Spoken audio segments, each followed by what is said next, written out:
श्री समर्थ टुरिझमने सहलीला निघालेले सर्व सहप्रवासी पुणे नागपूर एक्सप्रेसने प्रवास करण्यासाठी सज्ज होते. 8 तारीख 8 महिला दिनाच्या दिवशी त्यांना अल्पशी भेट देऊन साजरा केला.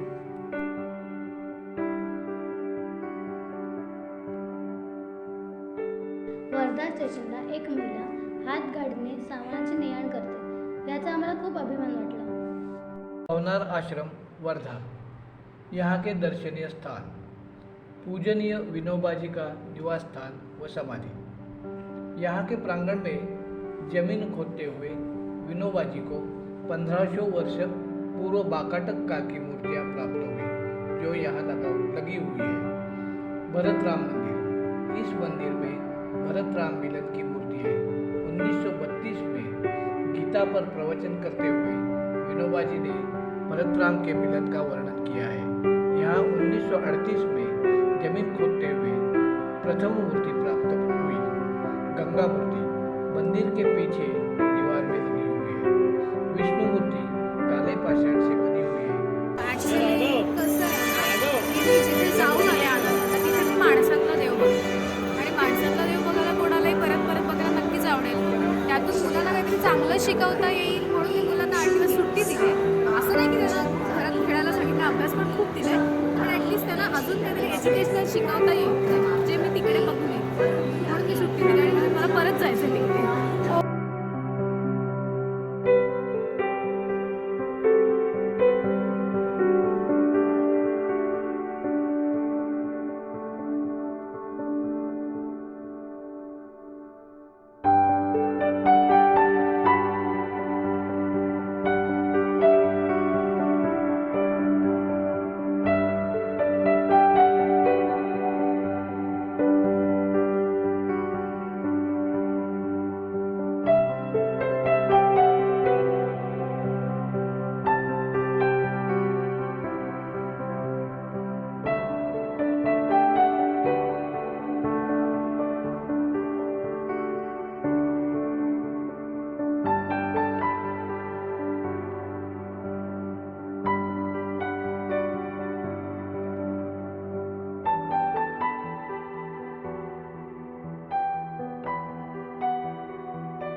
ना कसं व्हायचं, माझ्या प्राण्यांबद्दल वाटायचं, पण तिथे गेल्यावर जे वाटतं ना ते आता खूप प्राण्यांबद्दल प्रेम वाटायला लागलं तिथे जाऊन आल्यावर.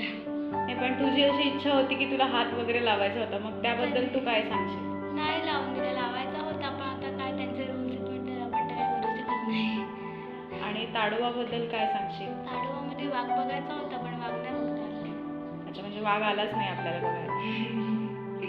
तुला तसंच तिथे काय? कोणते कोणते नवीन प्राणी किंवा पक्षी दिसले? 2-3 पक्षी दिसले, कुठे ताडोबात ना 2-3 पक्षी, नंतर रानगवे दिसले, हरण दिसलं, सांबार दिसलं. याआधी कधी रानगवे बघितले होतेस का? फक्त टीव्हीत डिस्कवरी. मग तुला तिकडे बघितल्यावरती अशी भीती वगैरे काही वाटली नाही, का? मस्त वाटलं. म्हैसारखंच आहे ना तुझं. नाही, पण असं जिप्सीमधून पहिल्यांदा ट्रॅव्हल करताना ओपन जिप्सीमधून नाही. कसा होता अनुभव? मजा आली. आणि मजा तिथले आली. गाईड वगैरे सपोर्ट करणारे होते हो, का? होते.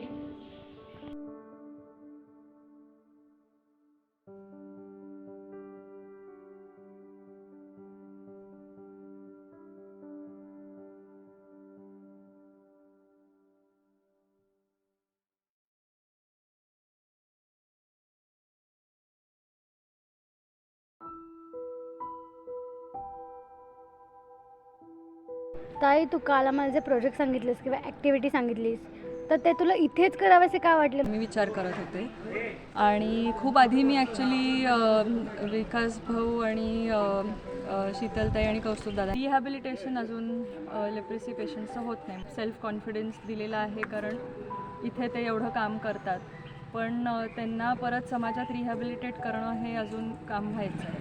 तर तेव्हापासून माझ्या डोक्यात चक्र थोडी सुरू होती आणि मग PhD करायचं म्हटलं तेव्हा मी विचार केला की हे आनंदवनाबरोबरच करायला पाहिजे आणि ह्या लेप्रेसी झालेल्या लोकांबरोबर करणं जास्त गरजेचं आहे कारण त्याला काही म्हणजे त्याला कोणी विचारत नाही. PhD ऑस्ट्रियामध्ये आहे पण तिथे तेच लेप्रेसीबद्दल कोणालाच काही माहिती नाही आहे. तर ते डिझीजच माहिती नसतो, त्याच्यानंतर त्याचे गैरसमज पण माहिती नसतात आणि त्यामुळे हे काम का गरजेचं आहे हे पण त्यांना माहिती नव्हतं. आली आहे मी आता इथपर्यंत आणि मला वाटतं की ही एक कम्युनिटी अशी आहे की आणि Anandwan is a model institute म्हणता येईल, पण तसं म्हटलं तर आनंदवन नसायला पाहिजे की लेप्रेसी पेशंट्स हे परत समाजातच जर जाऊ शकले तर आनंदवनाची गरजच भासणार नाही. तर असं माझं आणि कौस्तुभदादांचं पण बोलणं झालं आणि त्यांना पण आवडलं माझं प्रोजेक्ट आणि म्हणून मग आता हे पुढे इथे करायचं मग ठरवलं. ह्याच्या आधी तू कुठे कुठे केलेस म्हणजे का नाही, पहिलं? ह्याच्या आधी नाही अजून केलेलं. म्हणजे हे पहिलंच होतं? हां, हे पहिलंच आहे आणि फोकस धरून केलं असलं तरी पुढे आता म्हणजे आता PhD होऊन गेल्यानंतरचं पुढचं काम असं मला वाटतं की हेच प्रॅक्टिसेस बाकी कुठल्या मार्जिनलाइज कम्युनिटीसाठी कसे अडॅप्ट करता येतील. की डेफ कम्युनिटी आहे किंवा फिजिकली हँडिकॅप्ड डिसेबिलिटीवाले जे आहेत, हा सगळीकडेच आहे, हा जगभर आहे. किंवा डिमेन्शिया पेशंट्स हे पण सगळे एकेका कारणाने समाजापासून दूर होत गेलेले असतात आणि मग समाजाला समजत नाही की ह्यांच्याबरोबर काय करावं, कसं वागावं. तर त्यांना inclusion is one thing, but inclusion is not always good for the marginalized community. So instead can we reimagine the mainstream itself? Thank you. Thank you.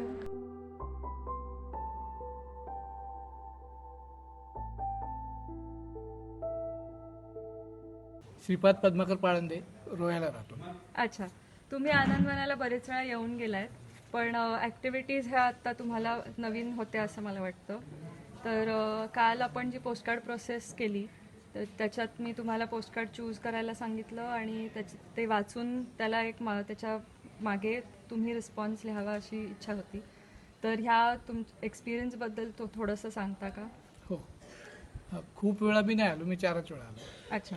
अजून खूप वेळा यायचं आहे, दरवर्षी 2दा वगैरे असं माझं आहे. पोस्टकार्ड मी रँडमलीच घेतलं, म्हटलं आपल्याला काय येईल त्याप्रमाणे देऊया उत्तर. आणि ते वाचलं मी आणि उत्तर देताना एक पिक्चर मला आठवला, तारे जमीन. त्या मुलाच्या समोर कशी अशी अक्षरं नाचायला लागायची, तशा भावनांचा कल्लोळ झाला पाहिजे. त्यावेळी असं जे लिहिलंय ते काय असं पूर्ण नाही आहे, असं थोडासाच एक भाग आहे, आईसबर्गचा टॉप. बरोबर.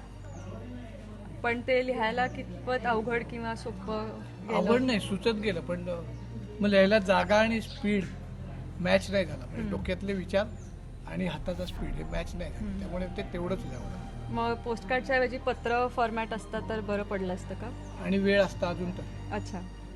आणि तुम्हाला ज्या माणसांनी ते पत्र लिहिलंय त्यांच्याशी कनेक्ट करता आलं का हो. त्या पोस्टकार्ड हो. थ्रू? आणि त्यांनी ज्यांना उद्देशून पत्र लिहिलं होतं त्या भूमिकेत तुम्ही स्वतःला ठेवून ते पोस्टकार्ड लिहू शकलात? नाही, मी एका वेगळ्या भूमिकेतून उत्तर दिलं त्याला की लोकही असेच असतात, त्यांना आपण नाही म्हणू शकत. पण तू त्यांना असं वाटून घेऊ नको की त्याच्याबद्दल आपल्या मनात वाईट विचार आणू नको. आपल्याला असंच चालत राहायचंय, हरायचं नाही. हा माझ्या लिहिण्यामागचा उद्देश आहे. ते शब्दात किती उतरले माहीत नाही. आणि तुम्ही 4 वेळा पूर्वी येऊन गेला आहात आनंदवनाला, तर ह्या वेळेला आपण टी सेरेमनी, पोस्टकार्ड्स आणि ड्रॉइंग जे केलं, ह्या तिन्ही ॲक्टिव्हिटीजचे ॲडिशन झाल्यामुळे काही वेगळं भासवलं का काय हां, त्याच्याबद्दल? वेगळी एक दिशा थोडीशी दिसली विचार. आणि गेल्या वेळेला आलो तो तेव्हा एक नवीन प्रोजेक्ट मला बघायला, तो इथलाच होता. ते आधी कधी दाखवत नव्हतं. ते गेल्या वर्षी अशीच एक कोणीतरी मुलगी होती, तिने आम्हाला तो डेन्स फॉरेस्टचा प्रोजेक्ट मी निघता ती भेटली. ती म्हणजे एक प्रोजेक्ट तुम्हाला दाखवतो तो एक. आणि आत्ताच एक थोडं आम्हाला समजायला जड होतं हे, पण गॅप आहे पण चांगलं वाटलं. एक थॉट प्रोसेस वेगळी सुरू. ओके. मग थोडा वेळ असता तर अजून एक्सपिरियन्स झाला असता. मग आणि तुम्ही आता आनंदवन सोडून जाताय, तर तुम्ही म्हणालात की परत खूप वेळा यायचं आहे, तर त्या दृष्टीने मी विचारते की तुम्ही इथे नवीन लोकांना घेऊन येता, ही खूप चांगली गोष्ट आहे तुमच्या टूरतर्फे. आणि त्यामुळे बऱ्याच लोकांना आनंदविषयी माहिती, बाबांच्या कामाविषयी आणि इकडच्या सगळ्या प्रकल्पांविषयी माहिती मिळते. पण तसंच आनंदवन बंद व्हावं असं वाटतं का तुम्हाला, की इकडच्या लोकांना ह्या जागेची गरज भासू नये आणि त्यांना आपापल्या घरी मेनस्ट्रीम समाजात परत वावरायला मिळावं, ह्याबद्दल काही सांगू? आत्ता विकास आमटेंना भेटलो ना तेव्हा मला निघताना पायजड झाले. बाकी परत ते नेहमीच भेटत नाहीत. आम्ही 4 वेळा आलो तेव्हा 2दाच आम्हाला भेटलेले आहेत. बरं. आणि आनंदवन इथून जायला हवं असं नाही, पण कुष्ठरोग मुक्त व्हायला हवं. आणि इथे बलशाली लोक, नॉर्मल माणसं पण यायला हवीत. आणि इथे अजून नवीन प्रोजेक्ट, त्यांच्या मनात काही कल्पना असतील त्याला पूर्ण सपोर्ट मिळून हे आनंदवन सुरू राहायला हवं. एक स्मारकच आहे. Okay, thank you. थँक्यू.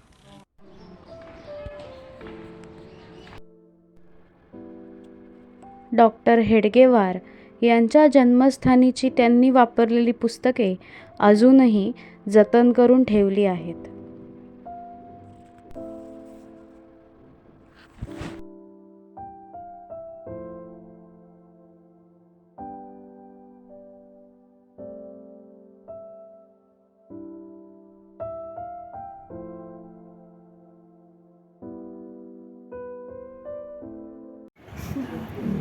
मी इतक्या लांब फर्स्ट टाईम आले आईबाबांना सोडून.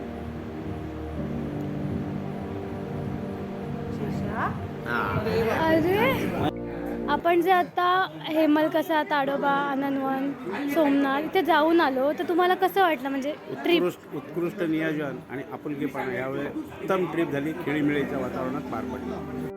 आपण फिरून आलो हेमलकसा, आनंदवन, सोमनाथ, ताडोबा, तर तुम्हाला कसं वाटलं? खूप छान, अतिशय चांगलं होतं. सगळ्यात जास्त मला आनंदवन आवडलं. त्याच्यानंतर डॉक्टर हेडगेवारांचं घर बघितलं, ते पण खूप चांगलं वाटलं. RSSचं ते केलं होते त्यांनी आपल्याला खूप चांगल्या प्रकारे हे सगळं हे दाखवलं. म्हणजे स्वतःहून त्यांनी ते इंचार्ज आपल्याला सगळं बघायला आले. असं नाही की त्यांनी कुणाला माणसं, सगळीकडे स्वच्छता चांगली आहे.